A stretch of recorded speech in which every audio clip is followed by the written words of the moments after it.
Oh yeah, that's it. Yeah, we got another one for sure. Yeah. Top. Ooh. Oh yeah, it's good to be back. Let's go.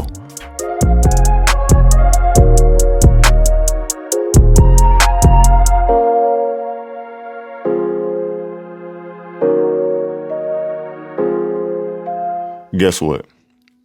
So I pulled another Lattafa fragrance off the shelf for us today. We're gonna take a look and see if this formulation is worth a little ovation. You know what I'm talking about? A little rah-rah, you know, a little fanfare. Maybe some of those coins. This fragrance is a clone of something a little bit more expensive. And this is all about a value proposition here. It's a trade-off in brand recognition, formulation, and overall quality, worth a real look. Let's chit and chat about it.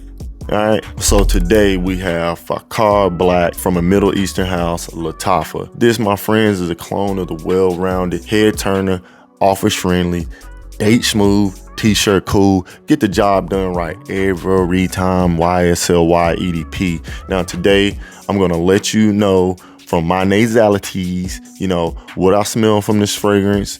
I'm gonna let you know not only does it smell like a worthy replacement alternative to YSL Y EDP, but also how this fragrance stands on its own 2 feet. You know what I'm saying? I'm also gonna let you know who this is for, when would be a good time to wear this, and should you spend those hard-earned coins, and more importantly, should you just blind buy this? All right. Before I get into the presentation, go ahead and elbow that subscribe button. You know what I'm saying? Give it a little nudge. You know what I'm saying? Anyways, let's go ahead and get into the looks and the presentation here. Let's see what we got. Unique presentation for sure. You know what I'm saying? Where this bottle at? Let me pull it up here. Let me wipe this down a little bit. You know what I'm saying? Let's skank. I didn't know how I was gonna feel about this, you know, when I was seeing it online. I didn't even know if I was gonna like it, but I will say this will add a little bit of visual interest to your shelf. So, you know, let's take a closer look and see what we're working with here. So this is a black round glass bottle with chrome accents on the front, and then you have this medallion like silver metallic piece that covers almost the entirety of the front. Really interesting 3D pattern on the front. It says Fakar and Lattafa underneath. This is polished to a mirror finish, you know, so when it's clean, it's a nice presentation. Let's take a look at this cap, and looking at this cap, you see more of this Lattafa branding. You know, you flip it over on the back and you can see that it has like this scallop fish scale design on the back of the cap as well, you know, as well as the bottle. You look at the bottle, same pattern. And for the cap, this is kind of cool because it ends up giving you this nice grip when taking the cap off. You know, I always like that. And you know, you can flip this over and have this facing the opposite direction, so give you a different type of presentation, whatever the case may be. So let's talk about this atomizer. Underneath said cap is a silver atomizer that does a, you know, pretty decent job. Not too much, you know, to discuss here. Cap doesn't really click into place. It kind of goes back where it should go. So let's go ahead and get a little spray, a little spritzer. So this is a nice smelling scent right away.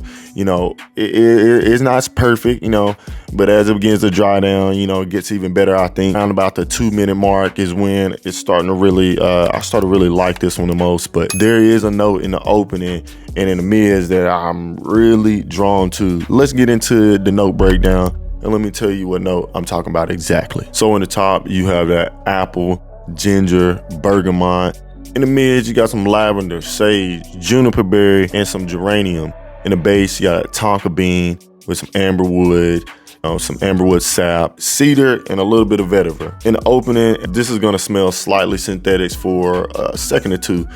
It's gonna be that bright green bergamot that's gonna soften and fade into that green apple note that doesn't stick around much longer. So right around that time is also when you start to smell my favorite, that candied ginger, you know what I'm saying? In the mids, you get some of the cedar and the vetiver that comes through pretty early on as well, you know, which is a good thing because it really starts to kind of settle into this handsome scent right away. The woods start blending up nicely with the florals and the spicy notes and sage and lavender notes. It's just really nice. Geranium is also playing a part of those florals, and probably the most noticeable is the juniper note. So that juniper is kind of like wrapped in that ginger note as well. So you're still getting like that hints of spice and stuff like that. It kind of lingers for a while. Around the 10-minute mark and onward is my favorite part of the scent. I really love ginger. I mean, ginger beer, ginger candy, like ginger, everything. Hell, I guess I want to smell like ginger a little bit too. This note is like strangely interesting. I think this is what drew me into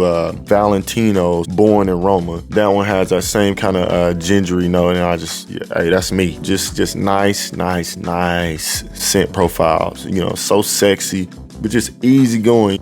Kind of like during the summer when you got that, you know, that button up on and you just, you know, hey, you just unbutton one more button down. You know, you're turning up the sexy, but you're cool, still easy going. You ain't trying to hurt nobody. You just out here, you just cooling, moving smoothly into that dry down.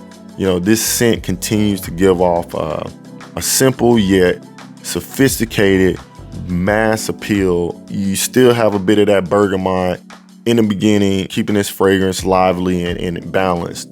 Around the hour mark, in the base, you have some of that strong, warm, grounding cedar note, as well as some warmth coming through from that slightly smoky sapwood. The tonka bean is smooth, and so is the vetiver. You know what I'm saying? It's good. This is more than likely going to get you through most situations. You're going to wear this in. It can get you through a work day, you know, with projecting for about as much as you need to, and also drying down appropriately. I understand. I get it. Okay, I done read some of the comments. Some of you out there, you know, want every single fragrance you purchase to be a beast of a scent, and that's fine too. Just know that every quality scent out there isn't necessarily gonna do that, okay? Saying that to say this, don't miss out on a scent that may be your cup of tea because it doesn't project for 8 hours straight and last for like, you know, 4 days on your skin. Maybe consider getting a travel atomizer, carry a little extra with you, you know what I'm saying? Find your little pocket of time. Go ahead and reapply that scent maybe during like your lunch break or something like that when you got a little time to dry down a little bit on your skin. On my skin, I'm getting about 7 to 8 hours if I'm spraying this, you know, in the crooks of my elbows, and maybe, you know, since it's hot outside, maybe behind my knees. Maybe I might be wearing some shorts or something like that, but that's, you know, that's not happening often, but that's a good spot to spray it in. A couple sprays behind the ears, I'm good to go with this one. If you spray this on your clothes, on your shirt, you're gonna be able to stretch this scent out for probably about another 2-3 hours, something like that. So as far as the projection, this is gonna give you most of what you're looking for. You know, you done got in your car, you know, waiting in line wherever you're going, and now you're there. You still want this to be a stunner at this point. You don't want it to be gone. You don't want to be way into the dry down. It's going to get the job done for you. The eagle has landed and you smell great. You know, you spray this on, you're wafting in with very clean, cool, gentleman aesthetic. You know what I'm talking about? I'm thinking this is an all year wear. So I'm recommending this for the summer heat, which is when I wore it the other day. Applying this, you know, to my flex points, for example, your elbows, behind the knees, like I said, kind of warms up the scent. It can work in the heat, fall, spring, and has enough depth in the woody notes to hold up when it gets cold during those winter months. So get this and wear this whenever you want to. If you've happened across this channel as you're experiencing YouTube and what it has to offer, you know what I'm saying, and you just want one scent to rule them all, but suitable, you know, for any occasion and be strong enough to hang on through most situations, this may be your ticket. Swing, batter, swing, and go pick this up. All things considered, you know, this checks off most of the boxes when it comes to the scent profile and the performance. And other than that, there ain't much else to say that should elicit any type of hesitation out of you. All of this play up leads up right into this next facet of this fragrance, and that's its price. Now, when we talk about this price point, not only that you should buy this because this is cheap, not that this smells cheap at all. As a matter of fact, I remember clones, the ones you get at the gas station, you know, just somebody selling out the back of their trunk or whatever. I remember trying to convince my parent to get, hey, you can get 3 of these for the price of 1. They didn't have the accent, but I don't know. Anyways, those things were absolutely terrible. I mean, terrible. This is not one of those, but it's priced like one of those.